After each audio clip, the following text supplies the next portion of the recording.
Donc je vais commencer par enlever la culotte d'agneau. C'est-à-dire que je vais pratiquer l'incision à ce niveau-là. Ensuite, je vais donner un coup de scie pour scier la colonne vertébrale.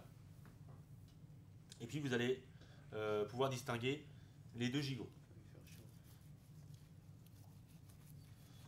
Alors on évite avec la scie de rentrer dans la viande parce qu'en fait vous allez la hacher et puis vous n'aurez pas une coupe qui va être très très belle.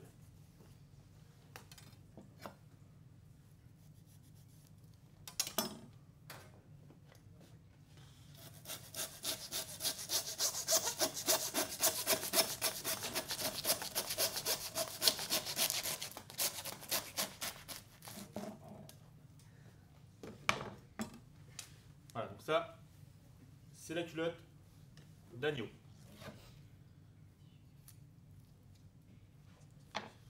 On verra ce qu'on va en faire après. Ensuite, je vais prélever les épaules. Les épaules, c'est pas très compliqué. Dès l'instant que je vais avoir incisé ici, en fait, je vais trouver ce qu'on appelle le fil de la viande. Le fil de la viande, c'est une membrane qui permet en fait à l'épaule de rester en contact avec la cage thoracique. Je vais vous faire voir.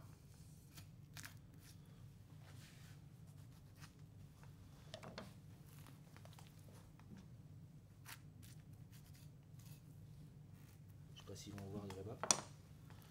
Est-ce que tout le monde voit là, cette membrane ici? Non, on voit pas. Voilà, le fil de la viande, il est là. On voit, si vous voulez, que les muscles sont séparés et qu'entre deux, j'ai une membrane où je peux couper pour séparer les deux muscles. Le but, c'est justement de ne pas entailler. Oui, là, ils vont mieux voir, je pense. Si tu vois. Regardez. Regardez, on voit la peau, vous voyez, on voit cette peau blanche. Hein, il suffit de découper ici, et là, on voit où est-ce qu'il faut, Là, tailler. si je continue d'avancer avec le couteau, Vous voyez, cette membrane se coupe et en fin de compte, on a l'épaule.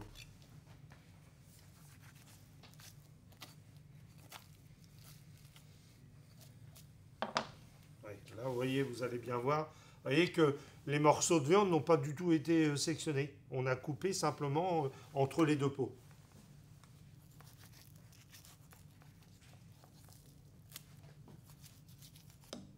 Donc, vous voyez, une épaule, c'est un tout petit morceau parce que là, vous avez une partie graisseuse et puis vous avez une grosse partie d'os.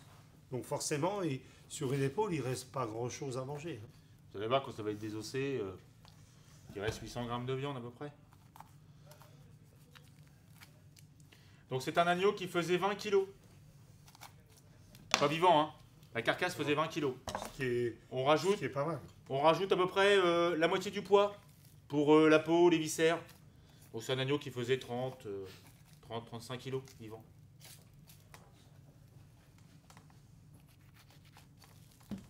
En plus, sur l'agneau, tout ce qui est viscère, on ne réutilise pas. Si vous voulez, il n'y a pas grand-chose qu'on peut utiliser à part les abats, à part le foie et le cœur, on ne peut pas utiliser. Donc là maintenant je vais délimiter le carré, ici, en tirant un trait droit avec mon couteau. Et puis je vais enlever la selle d'agneau.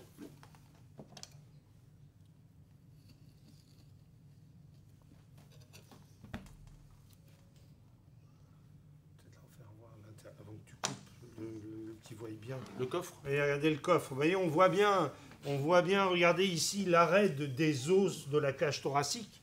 Et donc ici, on voit bien. Là, ici, on a les filets, en fin de compte. Hein. Donc on voit bien, vous voyez, là, on voit bien la séparation des deux morceaux. Donc vous voyez, la selle, c'est quand même un morceau petit sur la grosseur de l'animal. La jonction, c'est la première côte en fait. C'est la première côte, voilà. C'est ce qui va délimiter avec la cage thoracique. Donc vous imaginez, quand on commande des selles pour 40 couverts, une selle comme ça, c'est pour combien? 6? Oui, quand on la farcit, on arrive à monter à 8 personnes. Donc vous Et imaginez, il nous faut 5 à 6 agneaux pour faire service du soir, quoi. Donc c'est ce qui explique pourquoi c'est quand même un produit cher. Ce soir-là? Bon, donc ce soir, on en a commandé évidemment pour compléter. Évidemment que cette selle-là, on va s'en servir. Mais ce soir, on va faire plus de morceaux puisque chaque client aura une côte d'agneau, un morceau de sel et une tranche de gigot. Donc évidemment, là, à la place de faire 6 couverts, on va en faire 18 quoi, dedans. Parce qu'on va mettre qu'un petit morceau de filet. Donc là, pour délimiter ma selle, hein, j'ai suivi la première côte ici, la première côte ici. J'ai ce qu'on appelle ici les panoufles. Oui. D'accord, qui sont retombés de chaque côté. Et maintenant, il ne me reste plus qu'à donner un coup de scie. Vous allez voir que quand le morceau va être découpé, pour les cuisiniers, ça ressemble tout bonnement à un râpe de lapin. Hein, avec les deux, la colonne vertébrale, la partie charnue et la partie ventrale. Et d'ailleurs, aujourd'hui, c'est un morceau qui se vend un peu moins. Mais vous voyez, regardez ici, c'est marrant, quand vous voyez ici, avant on appelait ça un mouton chop. Alors aujourd'hui, c'est plus très à l'actualité. Mais avant, on vendait, vous voyez, on vendait les deux côtes réunies ensemble. On vendait ce qu'on appelle ici le mutton chop. Et donc on vendait cette pièce-là soit poêlée, soit grillée. En fin de compte, on appelait ça une côte d'agneau double. En fin de compte, là, vous avez les deux côtes d'agneau qui sont rattachées à la colonne vertébrale. Donc là, pour les cuisiniers, vous avez vu la morphologie, là, ici, c'est ce qu'on appelle l'os en croix. Ici, les deux os plats de chaque côté, et puis l'os de la colonne ici. Donc si j'ai à désosser, j'enlève cette partie-là, je passe en dessous, et je fais toujours attention en retirant l'os de ne pas trouer la peau ici, si je veux la farcir. Oui, même principe qu'un râpe de lapin. Là, nous, en salle, c'est ce qu'on va faire ce soir. On va découper la chair de façon à laisser la colonne vertébrale et à venir chercher la chair au-dessus de l'os hanté et en dessous. Donc ici, on aura la partie contrefilet et la partie filet à l'intérieur. Donc on aura à chaque client un petit morceau de filet, un petit morceau de contrefilet. Et la panoufle va servir de protection à la viande. C'est-à-dire que le fait que, vous avez vu comment le chef l'a préparé, il va la serrer, il va la ficeler. Et donc de ce fait, comme les filets sont très peu épais, si on la cuisait dans l'état là, les filets seraient tout de suite trop cuits. Et grâce à cette protection-là, justement, on va avoir une cuisson uniforme. Ça va en même temps colorer en dessous et cuire tout doucement sur la partie filet. Dans les préparations préliminaires, tout à l'heure, je vous ferai voir, pour enlever cette petite peau là, c'est ce qu'on appelle le parchemin. Voilà, bon ça c'est du caoutchouc, faut absolument le retirer, que ce soit sur le carré d'agneau, sur la selle, sur les épaules. Il faut le retirer. Voilà pour la selle. Vous avez vu la couleur de la viande, elle est belle, elle a une belle couleur rosée. On est vraiment sur un beau produit. On est vraiment sur un beau produit. Donc il nous reste le coffre à traiter. Donc vous avez vu mes deux incisions, c'est tout simplement pour me guider quand je vais scier. À gauche ici, à ma gauche, la poitrine, d'accord. À ma droite, les carrés d'agneau. Et en bout là, le collier. Donc en fait là, il y a juste à scier les côtes.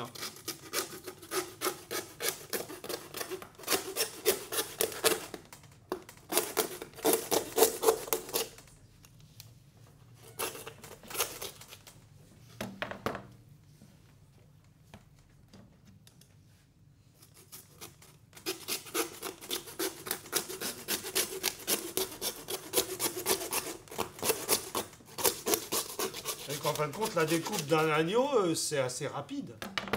Et que si on est plusieurs en cuisine, on découpe l'agneau, on se répartit les différents morceaux, et chacun peut faire sa préparation. Donc là, ici, vous avez les deux morceaux de poitrine que l'on va séparer.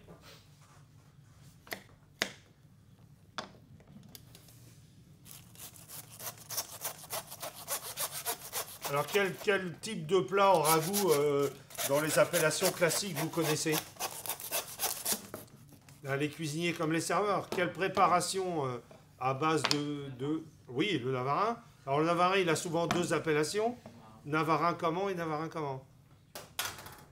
Il y en a deux. Il y en a deux. Il y a deux appellations. Navarin, on a dit qu'il était à tuer quand cet agneau-là ?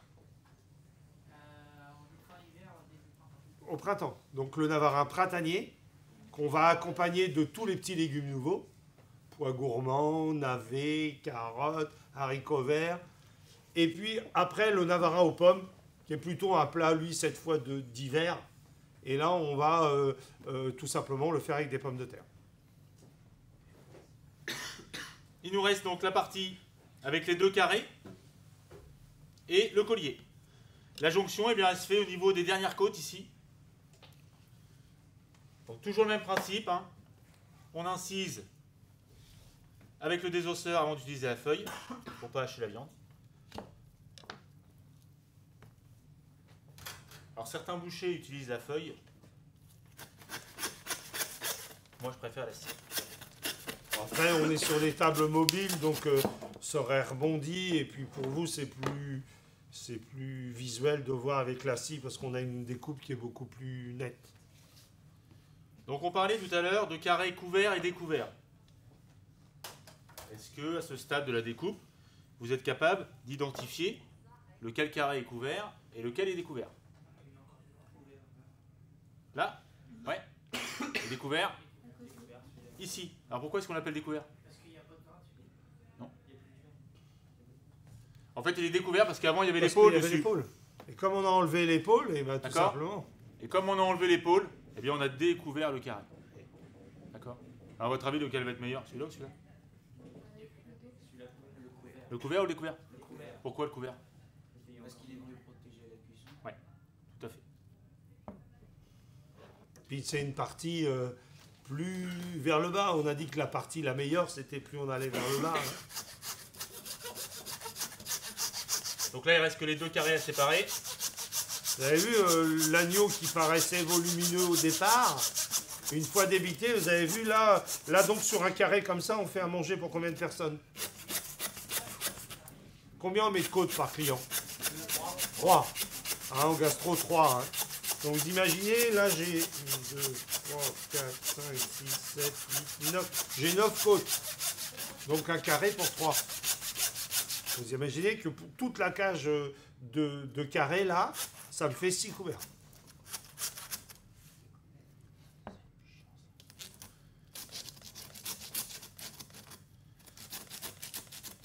Et c'est ça le travail d'équipe. C'est quand on se décarcasse.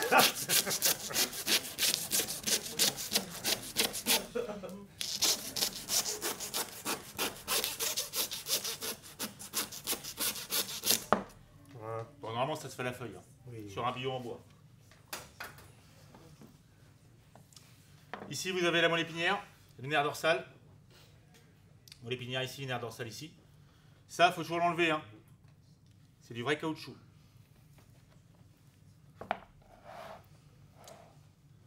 On va reconstituer l'animal. Oui.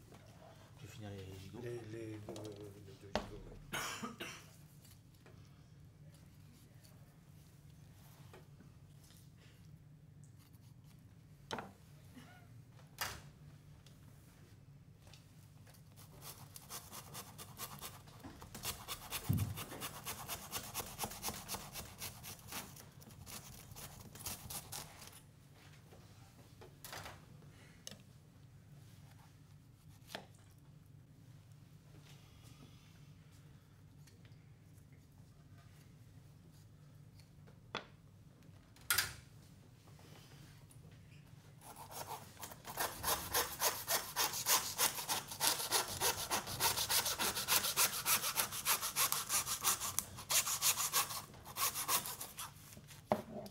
Voilà. Et là, reconnaît bien cette fois, le gigot. Alors pour les bouchers, c'est une réelle valeur ajoutée, hein, l'agneau de Pâques. Hein, l'agneau et le veau à Pâques, enfin le veau c'est plutôt la Pentecôte d'ailleurs, hein, c'est vraiment un plat qui se vend cher. Donc les gens vont pas hésiter à mettre le prix pour manger au printemps. Voilà, magnifique. Voilà. La découpe de l'agneau. Voilà.